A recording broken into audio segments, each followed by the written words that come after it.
하나님 말씀 열왕기하 23장 21절에서 30절까지 말씀입니다. 함께 봉독하겠습니다.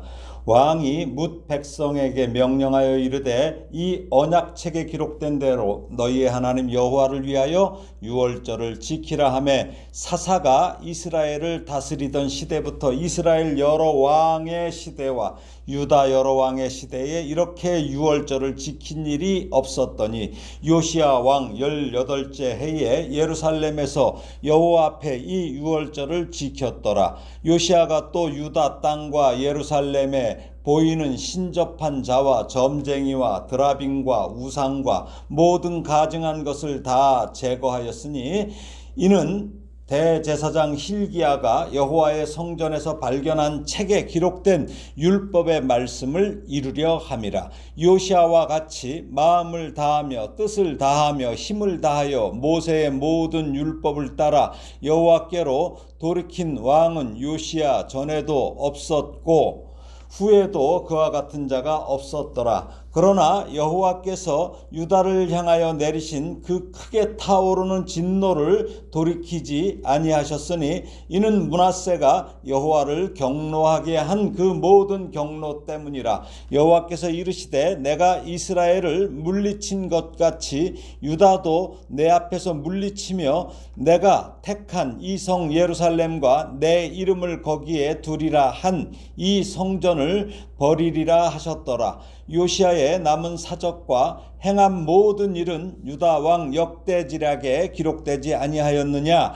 요시야 당시에 애굽의 왕 바로 느고가 아수르 왕을 치고자 하여 유브라데 강으로 올라가므로 요시야 왕이 맞서 나갔더니 애굽 왕이 요시야를 무깃도에서 만났을 때에 죽인지라. 신복들이 그의 시체를 병거에 싣고 무깃도에서 예루살렘으로 돌아와 그의 무덤에 장사하니 백성들이 요시야의 아들 여호아스를 데려다가 그에게 기름을 붓고 그의 아버지를 대신하여 왕으로 삼았더라. 아멘. 오늘 본문 25절을 보면 열왕기서 저자는 요시야 왕에 대해 극찬에 가까운 평가를 합니다. 사실 이렇게 살아갈 수 있는 사람은 극히 드뭅니다. 그럼에도 불구하고 열왕기서 저자는 남북 왕조를 통틀어 요시야를 마음을 다하여 뜻을 다하며 힘을 다하여 모세의 모든 율법을 따라 여호와께로 돌이킨 왕은 전무후무하다. 전에도 없었고 앞으로도 없다는 거죠. 이렇게 평가하고 있습니다. 요시야는 몰렉에게 인신제사하는 그 행위를 금하고 태양신을 숭배할 때 사용하죠. 그 수레를 불태워버리고 우상을 숭배하는 모든 제단과 신전들을 다 부수고 무너뜨렸습니다. 그리고 심지어 산당에 있는 제사장들까지도 다 죽이고 그들의 뼈까지 제단 위에서 불태워버렸습니다. 요시야는 이렇게 겉으로 보이는 가증한 것들을 모두 없애버리는 것에서 그치지 않아요. 이제는 유다 백성들이 이 언약책에 기록된 대로 여호와를 위하여 유월절을 지키도록 명령합니다. 오늘 본문 21절에서 23절까지 다시 읽겠습니다. 왕이 뭇 백성에게 명령하여 이르되 이 언약책에 기록된 대로 너희의 하나님 여호와를 위하여 유월절을 지키라 하매 사사가 이스라엘을 다스리던 시대부터 이스라엘 여러 왕의 시대와 유다 여러 왕의 시대에 이렇게 유월절을 지킨 일이 없었더니 요시야 왕 18째 해에 예루살렘에서 여호와 앞에 이 유월절을 지켰더라. 아멘. 요시야 왕은 유월절을 지키라고 백성들에게 명령합니다. 그동안 왕정시대 이전이 사사시대지요. 이 사사가 이스라엘을 다스리던 시대부터 남북 왕국의 여러 왕들의 그 시대에 이르기까지 유월절을 제대로 지킨 일이 없었다는 거예요. 그래서 요시야는 유월절을 지키되 이 언약책에 기록된 대로 지키라고 합니다. 또 그들을 선민으로 삼으신 그들의 하나님 여호와를 위하여 유월절을 지키라고 명령하죠. 누구를 위해요? 여호와를 위하여. 이것은 매우 중요한 명령입니다. 왜 그렇습니까? 예배의 주체가 누구예요? 예배의 주체는 그 예배를 받으시는 하나님이시기 때문에 하나님께서 원하시는 예배법, 그걸 하나님께서 주셨어요. 그 예배법을 주신 대로, 그 말씀대로, 언약책에 기록된 대로 드려야만 그 예배가 하나님을 위한 예배가 된다는 것입니다. 요시야는 그의 아버지 아몬이 신복들에게 살해된 까닭에 8살이라는 정말 애기죠, 애기. 어린 나이에 갑자기 왕이 됐어요. 그러므로 요시야 왕 이 18제의 대가 이 해는 그의 나이가 그래봐야 26살이 되는 시기예요. 그래서 오늘 본문 23절 말씀에서 율법에 따라 유월절을 지킨 그때를 분명히 강조하고 있습니다. 물론 앞서 요시야는 20살 때인 즉위 제12년에도 1차로 종교개혁을 했었어요. 그렇지만 지금 즉위 제18년에 그 종교개혁이 요시야 왕의 통치의 절정이고 남왕국이나 북왕국 그 역사에서 아주 주목해야 할 사건으로 볼 수 있습니다. 그래서 열왕기서 저자는 이 부분을 그렇게 강조해서 기록하고 있는 것입니다.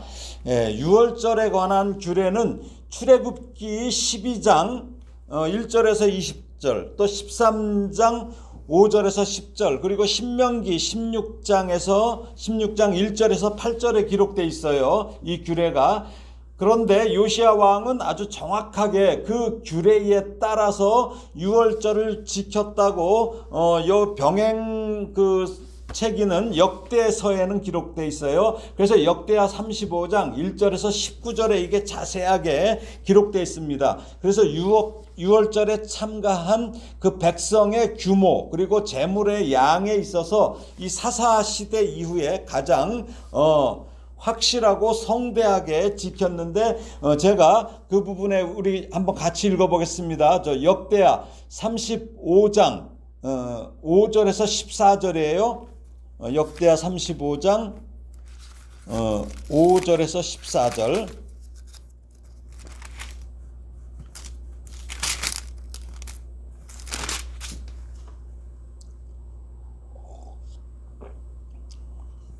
함께 읽겠습니다. 너희 형제 모든 백성의 족속의 서열대로 또는 레위 족속의 서열대로 성소에 서서 스스로 성결하게 하고 유월절 어린 양을 잡아 너희 형제들을 위하여 준비하되 여호와께서 모세를 위하여 전하신 말씀을 따라 행할지니라. 요시야가 그 모인 모든 일을 위하여 백성들에게 자기의 소유 양떼 중에서 어린 양과 어린 염소 3만 마리와 숫소 3천 마리를 내어 유월절 제물로 주매 방백들도 즐거이 희생을 드려 백성과 제사장들과 레위 사람들에게 주었고 하나님의 전을 주장하는 자 hil기야와 스가랴와 여히엘은 제사장들에게 양 2600마리와 숫소 300마리를 유월절 제물로 주었고 또 레위 사람들의 우두머리들 곧 고나냐와 그의 형제 스마야와 느다넬과 또 하사베아야 또 여이엘과 요사밧은 양 5000마리와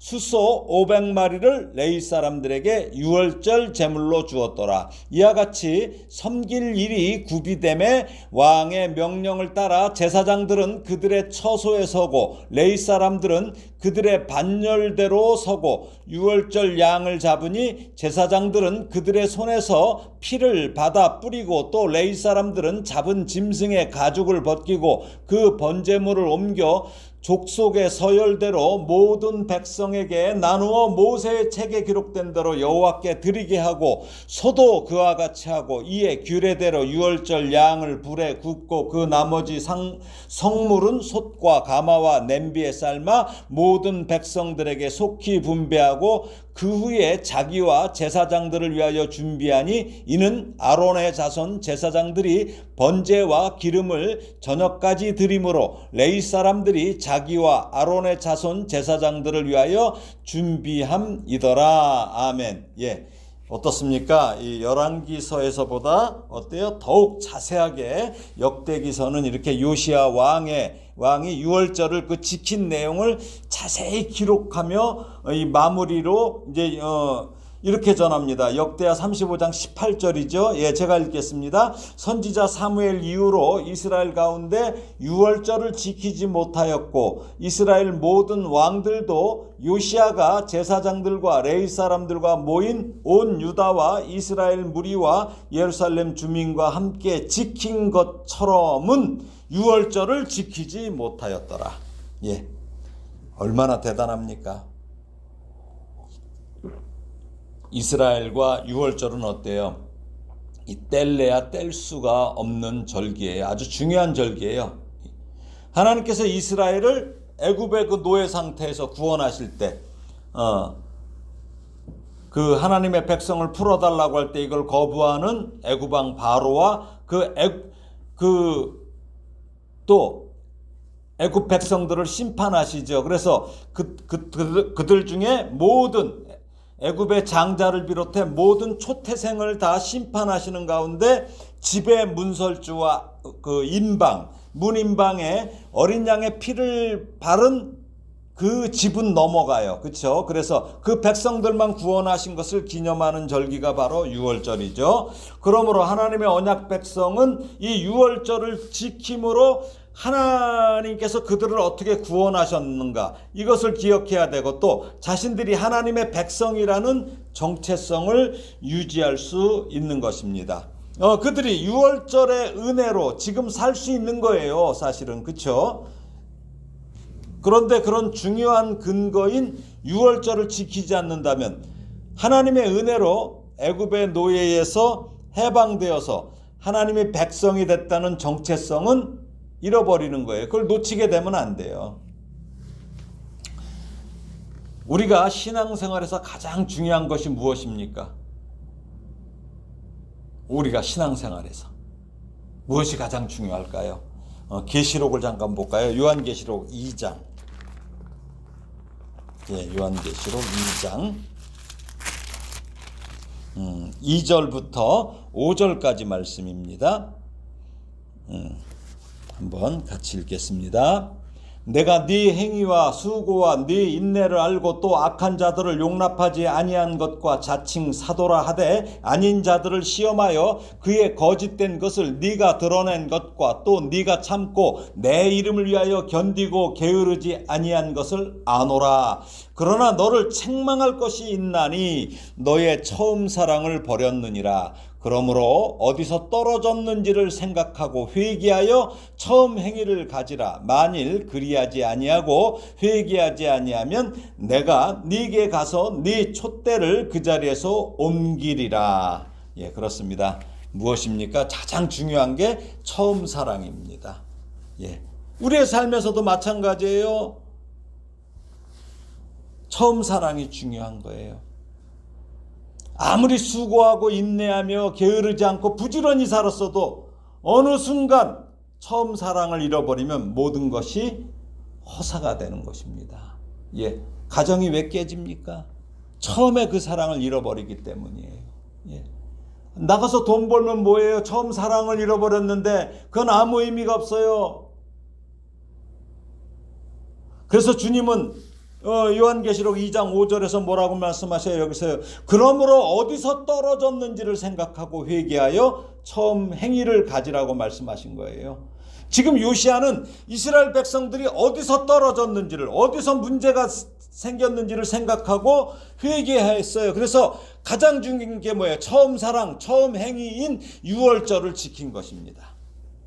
우리도 이 요시야의 종교개혁처럼 하나님의 말씀을 따라 유월절과 같은 우리 처음 구원의 은혜를 온전히 회복하고 그리스도인으로서 정체성을 굳게 유지할 때 성도의 길에서 우리가 실족하지 않고 끝까지 완주할 수 있는 것입니다. 결코 처음 사랑을 놓치지도 말고 잃지도 않고 벗어나지도 않는 귀한 그리스도인들이 되기를 주님의 이름으로 축원합니다. 예, 우리가 처음 주님을 만났을 때를 기억하시기 바랍니다. 처음 주님을 만났을 때. 막 그런 거 있죠? 요즘에 뭐 그런 거 안 하면 난리 난다고 하대. 뭐 결혼 기념일, 만난 지 며칠, 뭐 100일, 뭐 별걸 다 기억해요. 뭐 날짜별로. 그럼 우리는 우리 주님을 만난 거를 어떻게 기억하고 있습니까? 기억하시기 바랍니다. 우리 구원은 은혜로 값없이 받았어요. 그렇지만 결코 이것은 당연한 것이 아니에요. 당연하지 않은 것을 당연히 여기는 것은 유월절을 잃어버린 백성들처럼 바로 우리 예수 그리스도의 구원을 잃어버린 자들의 모습이에요. 우리가 호흡하고 우리가 이렇게 누리는 모든 것들이 하나님의 은혜임을 순간순간 느껴야 돼요. 예, 그걸 느끼게 되면 살아가는 질이 달라져요. 삶의 질이 달라져요. 화를 내고 싶은데 화가 멈춰져요. 조금 조잡하다고 할까? 뭔가 부족한데 넉넉해져요. 왜 그래요? 모든 것이 하나님께서 내게 주신 그 구원보다 더 이게 비교할 만한 게 없기 때문이에요. 그래서 저와 여러분이 호흡하고 이 누리는 모든 것들이 이게 하나님의 은혜임을 순간순간 느끼는 그러한 귀한 복된 성도가 되기를 주님의 이름으로 축원합니다. 오늘 본문 24절 25절입니다. 함께 읽겠습니다. 요시야가 또 유다 땅과 예루살렘에 보이는 신접한 자와 점쟁이와 드라빔과 우상과 모든 가증한 것을 다 제거하였으니 이는 대제사장 hil기야가 여호와의 성전에서 발견한 책에 기록된 율법의 말씀을 이루려 함이라. 요시야와 같이 마음을 다하며 뜻을 다하며 힘을 다하여 모세의 모든 율법을 따라 여호와께로 돌이킨 왕은 요시야 전에도 없었고 후에도 그와 같은 자가 없었더라. 이 우리나라도 마찬가지고 이 당시 이 이스라엘 백성들, 남유다 백성들이 왜 신접한 자와 점쟁이를 찾아갑니까? 왜 찾아가요? 하나님을 믿지 않으니까 찾아가는 거예요. 또 이들이 이게 어디서 나왔어요? 가나안 땅의 이 가증스러운 풍습이에요. 이들을 찾아가는 거는. 우리도 마찬가지죠. 주변에 무당들 찾아가는 거 왜 그래요? 그 민족 종교라고 해갖고 그렇게 무슨 민족 종교예요? 그 가증한 그 귀신 불러오는 건데. 그래서 신명기나 레위기에서는 이들을 찾아가지 말라고 엄히 명령했어요. 그 세 곳만 제가 읽어드릴게요.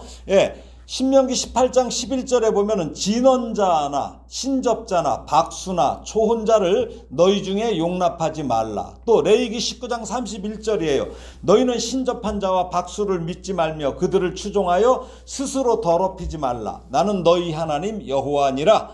레위기 20장 27절은 이렇게까지 말씀하셔요.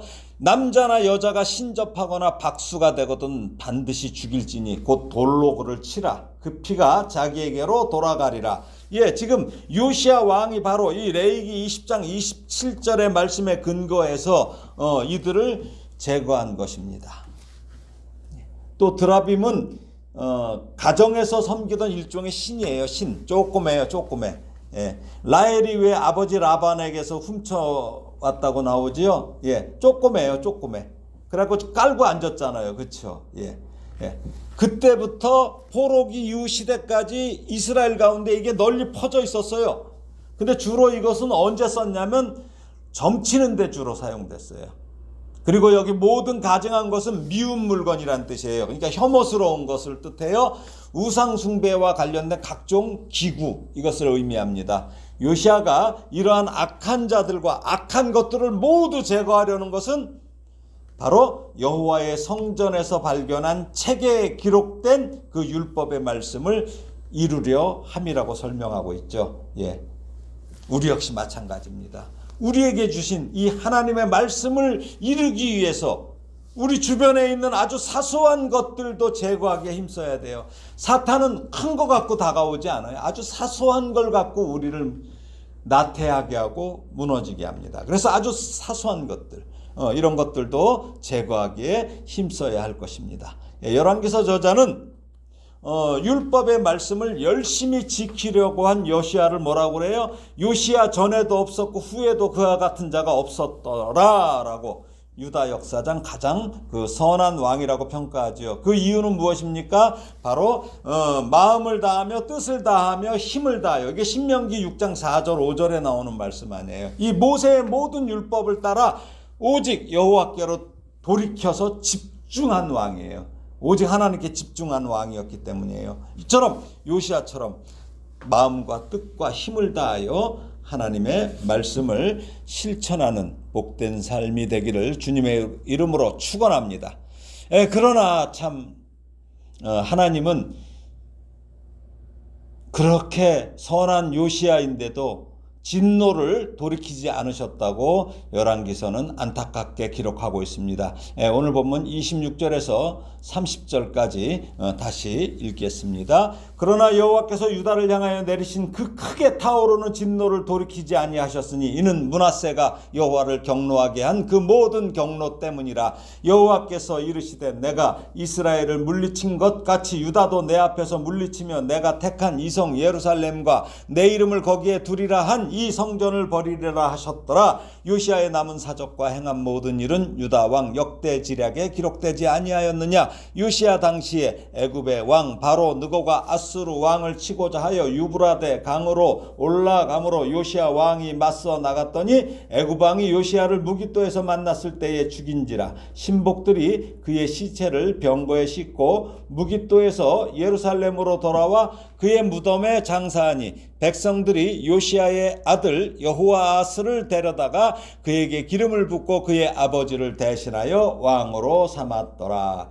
분명히 오늘 보면 25절의 마지막 부분에서 뭐라고 그랬어요? 요시야에 대해서 유다 역사상 요시야 전에도 없었고 후에도 그와 같은 자가 없었더라면 가장 선한 왕이라고 평가했지만 26절에 보니까 어떻습니까? 안타깝게도 그러나로 나오죠. 그러나 반전이 있다는 거예요. 그러나 요시야가 이렇게 두 번에 걸쳐서 종교개혁을 통해서 하나님을 온전히 섬기려고 노력했지만 요시야의 할아버지 므낫세, 이 므낫세가 지은 이 죄가 돌이킬 수 없이 너무나 크다는 거예요. 그래서 유다를 향하신 그 여호와 하나님의 진노와 심판을 피할 수 없다고 지금 전하고 있어요.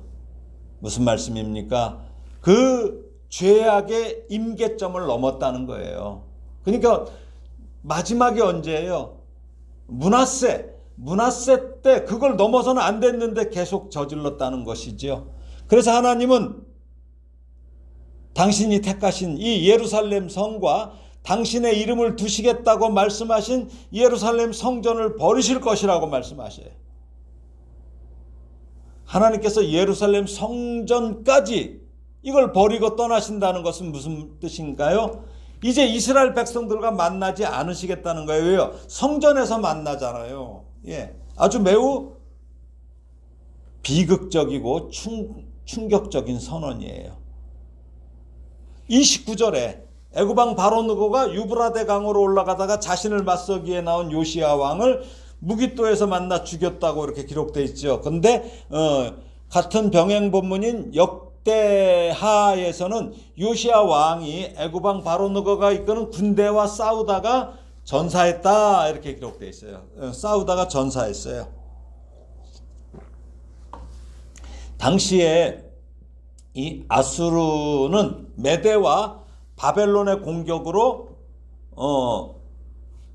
아수르와 니느웨, 아수르의 성이잖아요. 도시, 수도 니느웨를 잃은 상태예요. 그래서 아수르의 나머지 군대가 하란으로 이렇게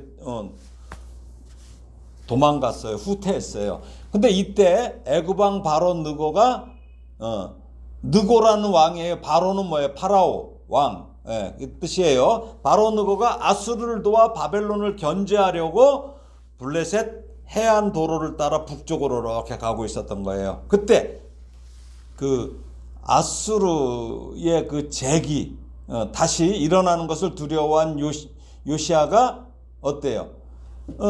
아수르를 도우러 가는 애굽 왕을 막는 거예요. 그래서 전략 요충지인 이 무기또에서 애굽의 바로 느고를 막으려고 싸우다가 결국 전사한 거예요. 그래서 이게 전사하니까 어때요? 이제 유다 왕국은 급격하게 혼란기로 접어드는 거예요. 이때 요시아의 나이가 어때요? 요시아의 통치 30년이니까 38살이에요. 정말 아까운 청춘이에요. 참 안타깝죠. 하나님은 요시아를 빨리 데려가심으로 그의 할아버지 므낫세의 죄악으로 인한 그 왕조와 그 백성들에 대한 그게 하나님의 크게 타오르는 이 진노의 심판을 돌이키지 않으셨던 것이지요. 예. 그러니까 뭐냐면 사랑하는 요시아가 그 꼴을 안 보게 일찍 데려가신 거예요. 그 비참한 모습을 안 보게. 요시아 왕의 신복들이 묵십도에서 죽은 요시아의 시신을 예루살렘까지 옮겨서 그의 무덤에 장사했고 요시아의 아들 여호아스에게 백성들이 기름을 붓고 이제 왕으로 세웠어요. 말씀을 정리합니다. 요시아의 이 전무후무한 개혁에도 불구하고 하나님께서 심판을 거두시지 않는 것에서 우리가 이 시대 마지막 때를 살아가는 우리 성도들도 공의로우신 하나님의 심판은 반드시 이루어진다는 것을 깨달아야 돼요. 그래서 늘 조심해야 됩니다. 로마서 2장 4절에서 사도 바울은 혹 내가 하나님의 인자하심이 너를 인도하여 회개하게 하심을 알지 못하여 그의 인자하심과 용납하심과 길이 참으심이 풍성함을 멸시하느냐라는 이 사도 바울의 그 경고처럼 우리가 오래 참으시는 하나님을 멸시하지 말아야 할 것입니다. 언약책에 기록된 대로 유월절을 회복한 요시아와 같이 우리도 처음 사랑을 잃지 않기 위하여 말씀에 기록된 대로 믿음의 삶을 살아가는 성도가 되기를 예수님의 이름으로 축원합니다. 아멘.